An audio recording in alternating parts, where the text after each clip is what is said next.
مفتی سلمان اظہری صاحب قبلہ نے علماء دیوبند کے بارے میں بہت بڑی بات کہہ دی۔ میں علماء دیوبند کو اپنے گلے لگاتا ہوں۔ آخر مفتی سلمان اظہری صاحب قبلہ نے ایسا کیوں کہا؟ سوشل میڈیا پر مفتی سلمان اظہری صاحب قبلہ کا یہ بیان بہت تیزی کے ساتھ وائرل ہو رہا ہے۔ تھوڑا سا ٹائم نکال کر آپ اس بیان کو سنیں، بہت کچھ آپ کو جاننے کو ملے گا۔ میں آج انصاف کے ساتھ عرض کرنا چاہوں گا، آج جو دیوبند ہے یا جو دیوبندی ہیں، اگر ان کو میری بات بری لگتی ہے تو ٹھنڈے دل سے میرے عزیز اپنے دل پر ہاتھ رکھ کر کے سوچو۔ آؤ میں تمہیں دعوت دیتا ہوں، آؤ ہم ان تمام چیزوں پر جمع ہو جاتے ہیں جو صحابہ اور تابعین سے تھی۔ کوئی نئی بات تم اپنی کتاب میں نہیں لاؤ گے، کوئی نئی بات میں اپنی کتاب میں نہیں رکھتا۔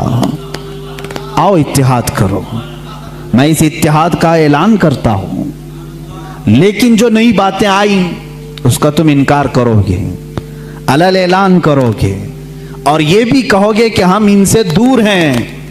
ہوا یہ کہ اعلیٰ حضرت رضی اللہ تعالیٰ عنہ کے زمانے سے تھوڑے سے پہلے کی حالات میں بتا رہا ہوں آپ کو۔ دارالعلوم دیوبند کے بعد 4 علماء میں صاف صاف آج عرض کرتا ہوں جن کی کتابوں سے پوری امت میں تنازع پھیل گیا، اختلاف پھیلا۔ لوگ ہم کو اختلاف کا فتویٰ دیتے ہیں، اگر نہ یہ کتابیں آتی نہ یہ کوئی فتوے آتے۔ کتابیں لکھی گئی، کتابوں میں اچھی باتیں تھی، حضور صلی اللہ علیہ وسلم کی سیرت پر بھی کچھ کتابیں لکھی گئی، اللہ کی شان میں لکھی گئی، بہت ساری باتیں اچھی تھیں، لیکن بیچ میں چل کر کچھ عبارتیں ایسی کہ لڑکھڑا گئی، اور وہ اتنی لڑکھڑا گئی کہ عام مسلمان بھی اسے بولنا پسند نہیں کرے گا۔ براہین قاطعہ کتاب کا نام بول رہا ہوں، تقویت الایمان کتاب کا نام ہے، تحذیر الناس کتاب کا نام ہے، حفظ الایمان کتاب کا نام ہے۔ یہ وہ کتابیں جو آج چھپی نہیں ہیں، مارکیٹ میں چھپی ہیں، ابھی بھی موجود ہیں، ابھی بھی موجود ہیں۔ انہی کتابوں کی عبارات کی وجہ سے ہی تو یہ تنازع پھیلا پورے امت میں، اختلافات۔ اہل سنت و جماعت متحدہ متفقہ ایک ہی جماعت تھی بر صغیر میں۔ ان کتابوں کے آنے کے بعد ہوا کیا؟ ایک کتاب میں لکھا گیا اللہ جھوٹ بول سکتا ہے، نئی بات تھی۔ اس بات پر آج تک امت نے کبھی کسی بھی شیخ، کسی بھی بزرگ سلف صالحین سے مجھے عبارت لا کر کے دکھاؤ اس سے پہلے کوئی بات ہوئی تھی۔ پھر ایک کتاب میں عقیدہ توحید کو بیان کرتے ہوئے مولوی اسماعیل دہلوی صاحب نے یہ تک لکھ دیا، حضور صلی اللہ تعالیٰ علیہ وسلم کا خیال نماز میں آنا گدھے اور بیل کے خیال سے بدتر ہے۔ یہ نئی بات تھی کہ نہیں تھی؟ اور جا کر کے کراس ویریفیکیشن کر لینا، اگر میں جھوٹ بولوں تو میرا جبہ پکڑ لینا، اور جو سزا دے سکتے ہو دو۔ میں یہ لفاظی نہیں کر رہا ہوں اور نہ پھکائی کر رہا ہوں، یہ جملے آج کتاب میں موجود ہیں۔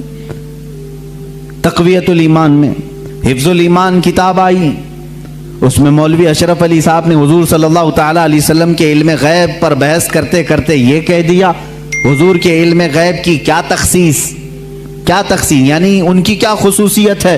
اتنا علم غیب تو زید کو، پاگلوں کو، بچوں کو، بلکہ جانوروں کو بھی حاصل ہے۔ شیطان کا علم غیب تو قرآن سے ثابت ہے، انہوں نے کہا شیطان کا علم غیب قرآن سے ثابت ہے، حضور صلی اللہ علیہ وسلم کے علم غیب کی کیا خصوصیت ہے؟ یعنی برابر ہو گئے، شیطان کو جتنا علم ہے اتنا ہی محمد صلی اللہ علیہ وسلم کو ہے۔ میرے عزیزو، کیا یہ باتیں دل پر نہیں لگتی مسلمانوں کے؟ یہ عبارتیں آئیں، کتابوں میں لکھی گئی، اور بڑا فتنہ یہاں سے بھی ہوا مولوی قاسم نانوتوی صاحب کی کتاب سے، کہ انہوں نے یہ بھی لکھا کہ بالفرض بعد زمانے نبی کے اگر کوئی دوسرا نبی پیدا ہو گیا تو حضور کے خاتم النبیین ہونے میں کوئی فرق نہیں آئے گا۔ یعنی کوئی دوسرا نبی پیدا ہو سکتا ہے، اگر ہو گیا، اگر مگر کی بات ہی چھوڑو، جب حضور نے 1400 سال پہلے کہہ دیا، فرما دیا کہ میرے بعد کوئی نبی نہیں ہو سکتا تو نہیں ہوگا۔ آپ کتاب میں یہ نئی بات لکھنے کی کیوں ضرورت پیش کی؟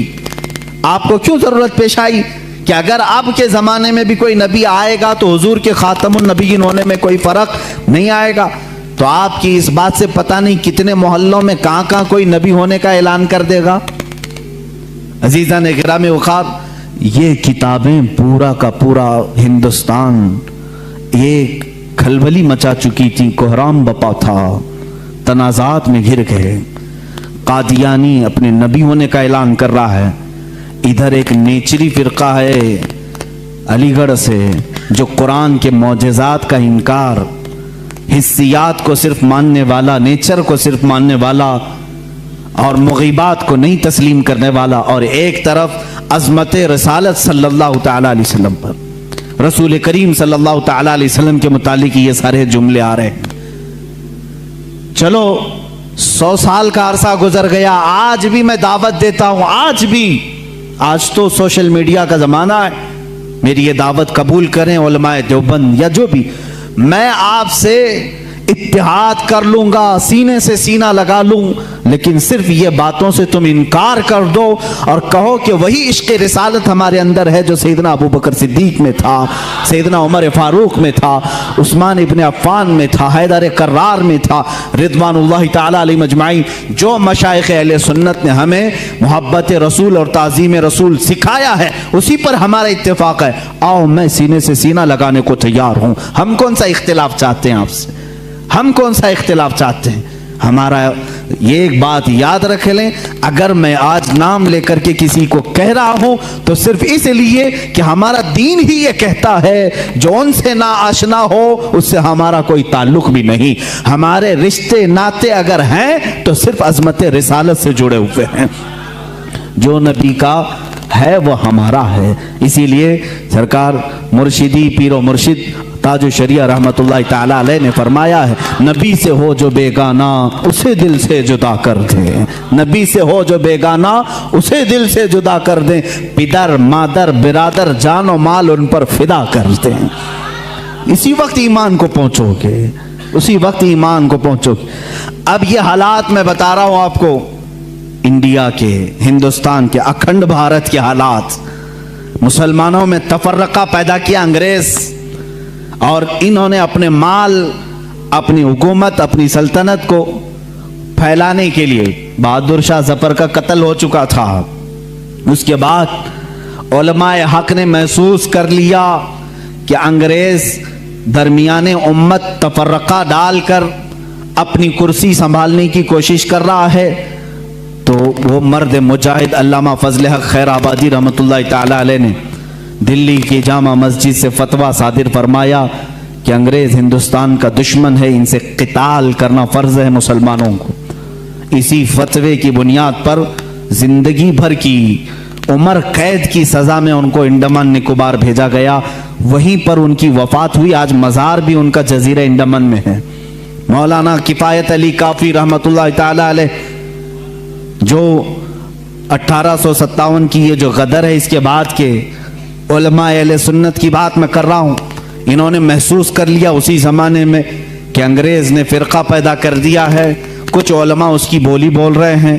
ظاہر سی بات ہے، یہاں کچھ علماء جو مدرسہ بنا رہے تھے ان کو ماہانہ مشاہرہ مل رہا ہے انگریز حکومت سے، علی گڑھ کو پاؤنڈ آ رہے ہیں انگلینڈ سے، اور دیگر علماء کو پاؤنڈ آ رہے ہیں، اور یہاں جو علماء ان کی ان خرافات کو بیان کر رہے ہیں ان کو پھانسی پر چڑھایا جا رہا ہے۔ مولانا کفایت علی کافی رحمت اللہ تعالی علیہ، جن کے اعلیٰ حضرت بھی بڑی عزت فرمایا کرتے تھے، وہی کفایت علی کافی جنہوں نے اپنی ایک نعت میں کہا تھا، کوئی گل باقی رہے گا نہ چمن رہ جائے گا، پر رسول اللہ کا دین حسن رہ جائے گا، اطلس و کم خواب کے پوشاک پہ نازاں نہ ہو، اس تنے بے جاں پہ خاکی کفن رہ جائے گا۔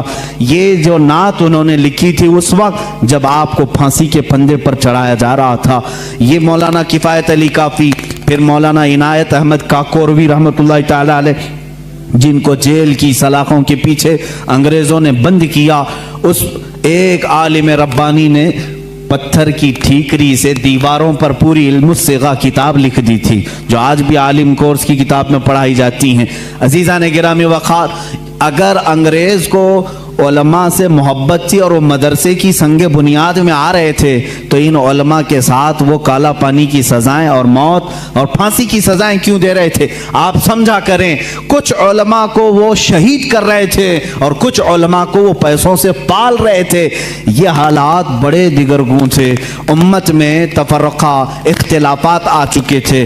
اب یہ وہ زمانہ تھا، نیچریت اپنے پاؤں پھیلا رہی ہے، قادیانیت اپنے پاؤں پھیلا رہی ہے، دہریت اپنے پاؤں پھیلا رہی ہے، اور ایک طرف غیر مقلدیت بھی اپنے پاؤں پھیلا رہی ہے۔ ہندوستان کی سرزمین جو اہل سنت و جماعت کا گہوارہ تھی، اولیاء کا مرکز تھی، یہ خواجہ ہند کا ہندوستان تھا، یہ محبوب الہی کی وراثت کی زمین تھی۔ یہاں صابر کلیری کے مجاہدات تھے، یہاں بابا فرید کے نغمے تھے، یہاں پر اولیاء کاملین کا گلشن تھا، یہ تمام صوفیاء کاملین کے پروردہ مریدین کا ایک عظیم گلستان تھا۔ اس گلستان کو کئی انگریزوں نے اپنے پاؤں سے کچلنا شروع کیا، اس میں خزاں آنے لگ گیا۔ اس حسین گلدستے میں، ہندوستان کے گلدستے میں پھول مرجھانے لگے۔ نیچریت کا غلبہ آیا ہے، وہابیت کا غلبہ آیا ہے، قادیانیت کا فتنہ سر ابھار رہا ہے، الہاد و بے دینی کا فتنہ سر ابھار رہا ہے۔ اب ہندوستان کی سرزمین پر ایک ایسے مرد قلندر کی ضرورت تھی جو موسیٰ کا جلال لے کر فرعون کے مقابل میں آئے، جو ابراہیم کی ثبات قدمی لے کر کے نمرود کے سامنے آئے۔ اب ایک ایسے مرد قلندر کی ضرورت تھی جو صدیق کی صداقت اپنے سینے میں رکھتا ہو، فاروق اعظم کی عدالت اپنے سینے میں رکھتا ہو، عثمان ابن عفان کی حلم و بردباری اپنے سینے میں رکھتا ہو۔ ہندوستان کو اب ایسے مرد قلندر کی ضرورت تھی جو حیدر کرار کی شجاعت بھی رکھتا ہو، غوث اعظم کا نائب ہو، خواجہ ہند کا وارث ہو۔ اللہ رب العزت نے ہندوستان کے سنی مسلمانوں پر وہ احسان عظیم فرمایا جب صوفیاء کے مرکز اور اولیاء کاملین کی خانقاہیں آواز دینے لگی، الہا اب ہند کا کیا ہوگا؟ یہاں تو اب چادریں نہیں، اب گاگریں نہیں، یہاں اولیاء کی بارگاہ میں آنے سے روکا جا رہا ہے، وسیلے کو شرک، استمداد کو کفر کہا جا رہا ہے، عظمت رسالت پر حملے ہو رہے ہیں، نماز میں رسول کے خیال آنے کو برا بھلا کہا جا رہا ہے، پیٹ پیچھے کی خبر نہ ہونے کی حضور کے بارے میں کہی جا رہی ہے۔ الہا اب کون اس دین کا وارث ہوگا، جانشین ہوگا، محافظ ہوگا، نگہبان ہوگا؟ آواز آئی غیب سے، اللہ رب العزت نے پورے ہندوستان کے اس سائے پر ایک ایسی عظیم سلطنت کو بیدار فرمایا جس سلطنت کا نام ہم یوں کہتے ہیں، ملک سخن کی شاہی تم کو رضا مسلم، ملک سخن کی شاہی تم کو رضا مسلم۔ جس سمت آ گئے ہو سکے بٹھا دیے ہیں، اس عظیم ہستی کو اللہ تعالیٰ نے جلوہ فرمایا جس کو پوری دنیا سنیت، اعلیٰ حضرت، کنز الکرامت، جبل الاستقامت، دریائے نعمت، آقائے رحمت، کنز الکرامت، امام اہل سنت، امام احمد رضا خان فاضل بریلوی کے نام سے جانتی ہے۔ اسی لیے میں نے کہا احمد رضا کا تازہ گلستان ہے آج بھی، خورشید علم ان کا درخشاں ہے آج بھی، سب ان سے جلنے والوں کے گل ہو گئے چراغ، احمد رضا کی شمع فروزاں ہے آج بھی۔ عزیزان گرامی، اس امام اہل سنت فاضل بریلوی کی جس گھر میں ولادت باسعادت ہوئی وہ عام گھرانہ نہیں تھا، علمی گھرانہ تھا، بزرگوں کا گھرانہ تھا، تقوی و پرہیزگاری کے شعار۔ میرے پیارے ناظرین، یہ ہیں علماء دیوبند کے عقیدے۔ معاذ اللہ، اللہ تعالیٰ جھوٹ بول سکتا ہے۔ نبی کریم صلی اللہ علیہ وسلم، ہم جن کی امت میں ہیں، ان کا خیال اگر نماز میں آ جائے تو وہ گدھے اور بیل کے خیال سے بدتر ہے، معاذ اللہ۔ نبی کریم صلی اللہ علیہ وسلم کے علم غیب کو شیطان کے علم سے تشبیہ دی جا رہی ہے کہ اس میں حضور کی کیا خصوصیت ہے۔ یہ وہ گندے اور بےہودہ عقیدے ہیں جو یہ علماء دیوبند نے اپنی کتابوں میں لکھے ہیں، اور جو ان کو فالو کرتے ہیں، اس عقیدے کو فالو کرتے ہیں، انہیں دیوبندی کہا جاتا ہے۔ حق کی طرف واپس آ جائیں۔ میرے پیارے ناظرین، اس سے پہلے بھی میں نے ویڈیو اپلوڈ کی تھی مولانا سجاد نعمانی صاحب کی، 1 ملین سے زیادہ اس کو لوگوں نے دیکھا، ماشاءاللہ۔ اس ویڈیو کو بھی آپ زیادہ سے زیادہ واچ کیجئے، شیئر کیجئے، اپنے دوستوں تک پہنچائیے تاکہ انہیں پتہ چلے کہ دیوبندی علماء کے عقیدے ہیں کیا۔ اس ویڈیو کو لائک شیئر ضرور کریں۔